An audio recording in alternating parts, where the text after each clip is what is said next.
5000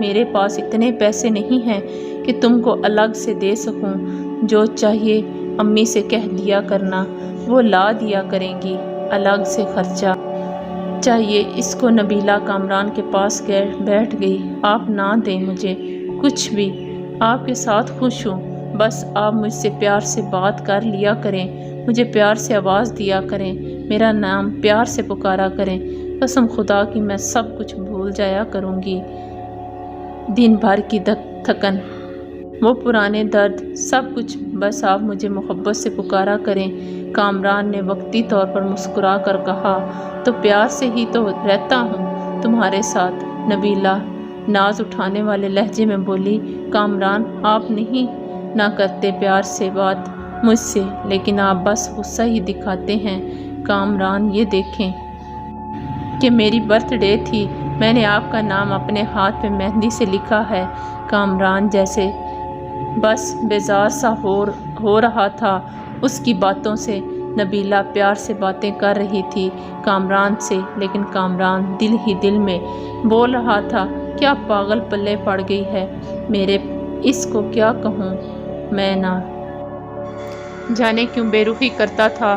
وہاں انہوں نے نیا گھر بنانا تھا، گاؤں کے لوگ تھے۔ کامران نے نبیلہ سے کہا، نبیلہ آج رات اینٹیں آ جائیں گی، تم ہماری مدد کرنا، اینٹیں گھر میں پھینکنی ہیں۔ نبیلہ نے دیر بھر گھر کے کام کیے، پھر رات کو وہ اینٹیں اٹھا کر گھر میں پھینکنے لگی۔ رات کے 3 بج گئے تھے، کام ختم ہوا، اس کا جسم درد اور تھکن سے بے جان سا ہو رہا تھا۔ کامران لیٹ گیا، نبیلہ پاس بیٹھ گئی۔ کامران پلیز میرا سر دبا دیں، مجھے بہت درد ہو رہا ہے۔ کامران نے کروٹ بدلی، یار جا پیناڈول کھا لو، مجھ سے دبایا نہیں جاتا۔ وہ بستر پہ لیٹ گئی، نہ جانے کیوں آنکھوں سے آنسو بہنے لگے، وہ رو رہی تھی، اس کو بہت درد ہو رہا تھا، وہ منہ پہ ہاتھ رکھ کر سانس روکنے کی کوشش کر رہی تھی۔ کامران پاس سویا ہوا تھا، وہ درد سے سو نہ سکی۔ فجر کی اذان ہونے لگی کہ اس کی آنکھ لگ گئی۔ وہ سوئی ہی تھی کہ ساس گالیاں دے رہی تھی، میڈم سوئی ہوئی ہے، شرم نہیں ہے، ٹائم دیکھو۔ کامران بھی برہم ہوا، وہ اٹھی۔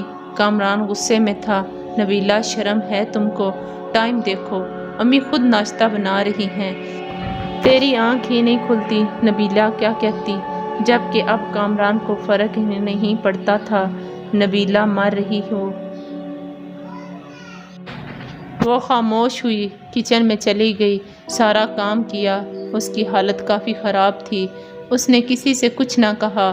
شادی کو 3 سال گزر گئے تھے، لیکن اولاد نہیں تھی۔ ان 3 سالوں میں کوئی ایسی سانس نہیں تھی جب کبھی سکون پایا ہو۔ نئے گھر کا کام شروع کیا، وہ مزدوروں کی طرح کام کرنے لگی، دن بھر سب کے لیے کھانا بناتی، پھر کبھی اینٹیں اٹھا کر دیتی تو کبھی مٹی اٹھا رہی تھی۔ 4 مہینے اس نے مزدوری کی، گھر تیار ہوا۔ کامران کے ساتھ رہتے ہوئے کامران سے دور تھی، کامران اس سے دور رہنے لگا تھا۔ دن کی دوری سے راتوں کی دوریاں بھی بڑھنے لگی تھی۔ اولاد نہ ہونے کے طعنے دینے لگے، ایک ڈر سا اسے ستانے لگا۔ کامران تو پہلے ہی اسے دکھ دیتا تھا، لیکن اب اولاد نہ ہونے کے طعنے ان دنوں کہیں اس سے چھپ کر کامران کی دوسری شادی کی باتیں ہونے لگیں۔ وہ سب کے رویے سمجھ رہی تھی تو کچھ تو غلط ہو رہا تھا۔ نبیلہ ایک نوکرانی سے بڑھ کر کچھ نہ تھی، وہ لبوں کے سیے بیٹھی ہوئی تھی۔ نبیلہ کو ایک خوف سا تھا، کہیں کامران مجھے دور نہ کر دے، لیکن جٹھانی کی چھوٹی بیٹی نے بتایا، آنٹی نبیلہ ماما کہہ رہی تھی کامران چاچو کی شادی کرنی ہے، نئی آنٹی لے کر آنی ہے۔ نبیلہ سمجھ چکی تھی کوئی قیامت ٹوٹنے والی ہے، لیکن وہ خاموش تھی۔ کامران کمرے میں بیٹھا چہرے پہ کریم لگا رہا تھا۔ نبیلہ پاس گئی، آج کل بہت کریم لگا رہے ہیں، بڑے سونے لگ رہے ہیں آپ، نبیلہ کامران کے کندھے پہ سر رکھ کر بتا رہی تھی۔ کامران آپ خوش رہیں ہمیشہ، میں نماز پڑھ کر آپ کے لیے بہت دعائیں مانگا کرتی ہوں، آپ کی زندگی کی دعا مانگتی ہوں، آپ کے ساتھ ہی تو میرا سب کچھ ہے، جیسے وہ ایک درد دل میں چھپا کر خود کو سمجھا رہی ہو۔ کامران مجھے کبھی نہیں چھوڑیے گا۔ اور پھر وہ دن آ گیا، لڑکی والے کامران کے گھر آئے، ساس نے سختی سے کہا کھانا بناؤ اور اپنے کمرے میں چلی جاؤ، سامنے نہ آنا۔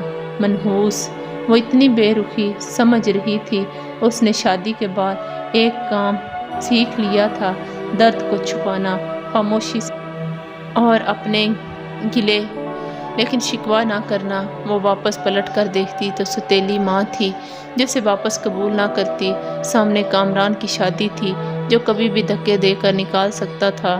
کامران کا رشتہ طے ہوا، کچھ دنوں میں ہی دوسری بیوی کو لے آئے، بیاہ کر جس کمرے وہ کامران کے ساتھ رہتی تھی، آج اس کمرے میں کامران کی باہوں میں کوئی اور تھا۔ الگ سے ایک کمرہ دے دیا اور حسرت بھری نگاہ سے دیکھتی رہی تھی۔ کامران اپنی دوسری بیوی کو مری گھمانے لے گیا، وہ بہت خوش تھا، لیکن ایک دھمک درد نبیلہ کو کھائے جا رہا تھا۔ گھر کے کام، دن بھر کی تھکن، سب اپنے کمروں میں سو چکے تھے، درد اتنا شدید تھا برداشت نہ کر پائی، وہ کامران کو آوازیں دیتی رہی، لیکن کامران دوسری بیوی کی باہوں میں سو رہا تھا۔ وہ زمین پر گر گئی، تڑپنے لگی، نہ جانے کتنی آوازیں دی تھی اس نے، اور آخر وہ سکون کی نیند سو گئی، وہ دنیا چھوڑ گئی تھی۔ صبح ساس گالیاں دے رہی تھی، کمینی آج بھی نہیں اٹھی ناشتہ بنانے کے لیے۔ کامران نے آواز دی، امی نبیلہ کو بولو ہمارا ناشتہ ہمارے کمرے میں بھیج دے۔ ماں نے گالی دی، اور وہ منحوس سوئی ہوئی ہے، ابھی تک سونے دو، آج اسے کوئی نہ جگائے۔ اس کے کمرے میں دوپہر کا وقت ہو رہا تھا، سب اپنے کاموں میں مصروف تھے، لیکن ابھی تک نبیلہ کمرے سے باہر نہیں آئی تھی۔ آخر ساس کمرے میں گئی، دیکھا نبیلہ اونھے منہ زمین پہ پڑی تھی۔ ساس نے شور مچا دیا، سب اکٹھے ہو گئے، دیکھا وہ اکڑ چکی تھی۔ اس کی لاش کو چارپائی پہ ڈالا، اس کے آنسو ابھی تک آنکھوں میں تھے، اچانک سے کیسے مر گئی، ان لوگوں نے اسے دفنا دیا۔ جنازہ ہوا، کوئی آنکھ تک نہ روئی۔ ایک دن اس کے کمرے کی صفائی کرتی کامران کی دوسری بیوی نے دیکھا، کچھ رپورٹ اور دوائیاں تھیں۔ اس کمرے میں وہ دیکھ کر حیران ہوئی، اس کو برین ٹیومر تھا۔ نہ جانے کب سے وہ یہ درد سہ رہی تھی۔ ایک ڈائری بھی لکھ رکھی تھی جہاں وہ اپنے درد لکھا کرتی تھی۔ اس کی ڈائری کے کچھ جملے، کامران مجھ سے روٹھا روٹھا رہتا ہے، میری طرف دیکھتا نہیں، آج میں نے سارا دن مزدوری کی، کامران نے مجھے ٹھنڈا پانی پلایا، میں بہت خوش ہوئی۔ کامران کہتا ہے میں بہت اچھی ہوں، لیکن پھر بھی پتہ نہیں کیوں مجھ سے دور رہتا ہے۔ آج میں اس کے لیے تیار ہوئی تھی، خود کو سنوارا تھا، لیکن پاگل نے ایک بار بھی میری طرف نہیں دیکھا۔ پھر میں ناراض بھی نہیں ہوئی، وہ بہت ڈانٹتا ہے، کچھ کہوں تو مجھے جان لیوا بیماری ہے، لیکن میں کامران کو نہیں بتاؤں گی، وہ پریشان ہو جائیں گے۔ ہمارا گھر بن کر تیار ہو گیا، میں نے اپنا کمرہ بہت سجایا، کامران کی شادی کر رہے ہیں، مجھے گھر سے نکالا تو کہاں جاؤں گی، میرا تو کوئی ہے بھی نہیں، بس نوکرانی بن کر مرنے تک یہیں رہوں گی۔